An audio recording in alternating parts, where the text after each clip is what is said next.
আসসালামু আলাইকুম ওয়া রাহমাতুল্লাহ। সুধী দর্শক, দেশের প্রধান প্রধান জাতীয় দৈনিক পত্রিকার শিরোনামে স্থান করে নেওয়া গুরুত্বপূর্ণ খবরগুলো নিয়েই হাজির হলাম আপনাদের সামনে। আশা করি সাথেই থাকবেন। গুরুত্বপূর্ণ শিরোনামগুলোর মধ্যে শুরুতেই থাকছে বিশ্বকাপ ফুটবল 2026-এর খবর। সংখ্যার গল্পে স্পেনের কীর্তি ও ফ্রান্সের হতাশা। হঠাৎ বিবর্ণ ফ্রান্স, ফাইনালে স্পেন। গতির জ্বর থামিয়ে 0-2 গোলে জয় পেয়ে স্পেন ফাইনালে। বিশ্বকাপে দ্বিতীয় সেমিফাইনাল আজ। আগুন লড়াইয়ে আর্জেন্টিনা ইংল্যান্ড। আর্জেন্টিনার আশা মেসি, ইংল্যান্ডের ভরসা কেইন। রূপকথা ফেরাতে গাঢ় নীল জার্সিতে নামছে আর্জেন্টিনা। এবার দেশীয় সংবাদে আজ যা যা থাকছে। রাজধানী সহ 13 জেলায় সড়ক অবরোধ, বিক্ষোভ শিক্ষার্থীদের।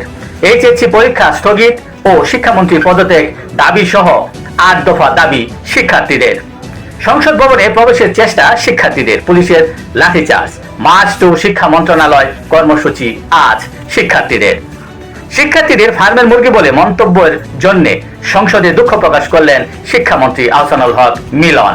পদার্থবিজ্ঞান, হিসাব বিজ্ঞান ও যুক্তিবিদ্যা পরীক্ষার আবার দেওয়ার ব্যবস্থা করা হবে বলেও জানান তিনি আরো বলেন, এ প্রশ্ন আমরা করিনি, বিগত সরকার করেছে। উদ্যোক্তাদের সহযোগিতার জন্য সরকার পাশে রয়েছে বলে জানান প্রধানমন্ত্রী তারেক রহমান। প্রধানমন্ত্রীর গাড়ির বহরে ইট নিক্ষেপের ঘটনা ঘটেনি বলে জানিয়েছেন পুলিশ সুপার। শেখ হাসিনা দেশে ফেরার ঘোষণাকে স্বাগত জানায় মন্তব্য তথ্য উপদেষ্টা ডক্টর জাহিদুর রহমানের। শেখ হাসিনার দেশে ফেরার ইস্যুতে ভারতের অবস্থান অপরিবর্তিত। প্রেস ব্রিফিংয়ে রণধীর জয়সওয়াল। সংবিধান সংশোধনে নিজেদের পথে সরকার, অনড় বিরোধী দলকে সংবিধান সংশোধনের কমিটিতে আসার আহ্বান স্বরাষ্ট্রমন্ত্রীর। সরকার জনগণকে কার্যকর নিরাপত্তা দিতে পারছে না বলে অভিযোগ জামায়াতের আমির ডক্টর শফিকুর রহমানের। এইচএসসি পরীক্ষা নিয়ে সরকারকে আন্তরিক হওয়ার আহ্বান জামায়াতের। শিক্ষার্থীর উপর ধমন পীড়নের রাজনীতি কখনো সুফল বয়ে আনে না বলে মন্তব্য করেছেন নাসির উদ্দিন পাটোয়ারি।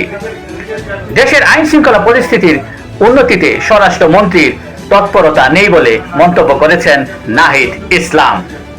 বন্যা পরিস্থিতি কোথাও উন্নতি, আবার কোথাও অবনতি। দেশের প্রধান প্রধান জাতীয় দৈনিক পত্রিকার শিরোনামে স্থান করে নেওয়া আন্তর্জাতিক খবরগুলোর মধ্যে আজ যা যা থাকছে। ইরানের বন্দর ও দ্বীপে বিস্ফোরণ। টানা 3 দিন ইরানে হামলা করল যুক্তরাষ্ট্র। হরমুজ প্রণালীতে যুক্তরাষ্ট্রের নৌ অবরোধ কার্যকর। সৌদি আরবের আবহা বিমানবন্দরে ক্ষেপণাস্ত্র ও ড্রোন হামলা করেছে হুতি। ভেঙে দেওয়া হলো ইসরায়েলের পার্লামেন্ট নির্বাচন অক্টোবরে। ইউক্রেনকে 50,000 ড্রোন দিচ্ছে জার্মানি। যুক্তরাজ্যে মে থেকে জুন পর্যন্ত দাবদাহে 2700 জনের প্রাণহানি। ইরান যুদ্ধে নিহত মার্কিন সেনার সংখ্যা বেড়ে দাঁড়িয়েছে 14। $11 বিলিয়ন আবুধাবিতে তৈরি হচ্ছে ওয়েলনেস দ্বীপ।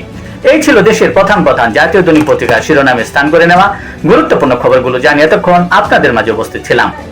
আজকের মতো এখানেই। সকলে ভালো থাকবেন, সুস্থ থাকবেন। আসসালামু আলাইকুম ওয়া রাহমাতুল্লাহ।